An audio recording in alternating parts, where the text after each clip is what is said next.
What's up, everybody? This is Colin from Holistic Heritage Homestead. I hope you're all well. I want to give you folks some grilling tips. I'm going to pack information in this video, so make sure you watch the full thing. So there's a lot of science happening when you're cooking, folks, and I want to explain some of that to you so you fully understand and you can step your grilling up to the next level. So I've got this chuck roast, a relatively cheap cut of beef, okay, on our charcoal grill here.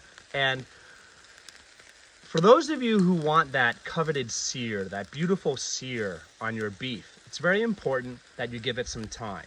Now, there's different reactions happening right now, and the scientific name for that sear is the Maillard reaction. The Maillard reaction is a chemical process that happens between amino acids, okay, the building blocks of protein, and reducing sugars. So the mistake a lot of people make is they try to flip too soon.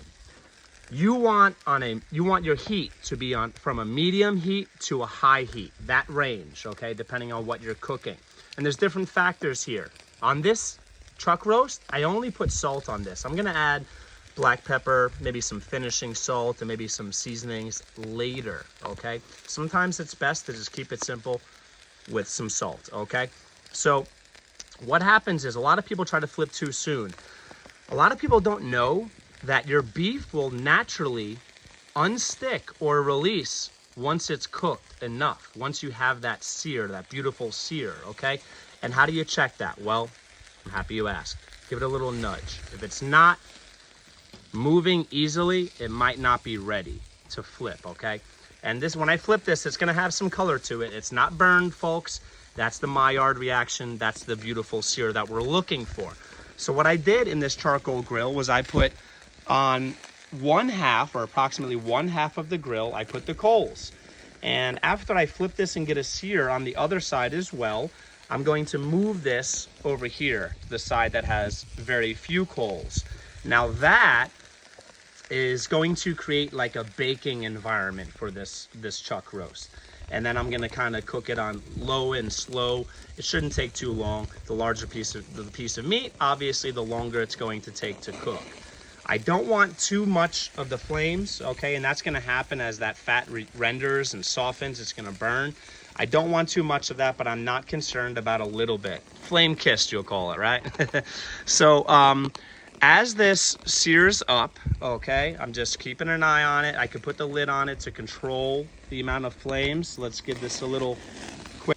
Sorry about that, folks. You missed the flip because my phone got so hot it stopped recording. The things I do for you people, come on now.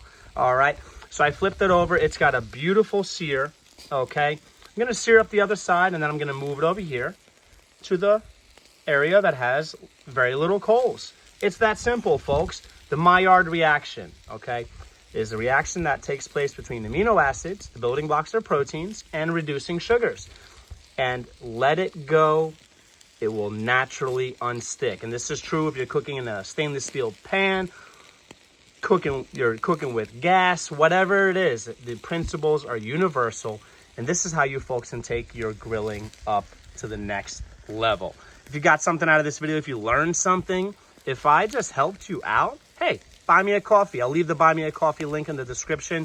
I'm not blessed to know all of you folks personally, so you can't buy me a coffee face to face, but you can still help support us as we help teach people around the world. Happy grilling, everybody.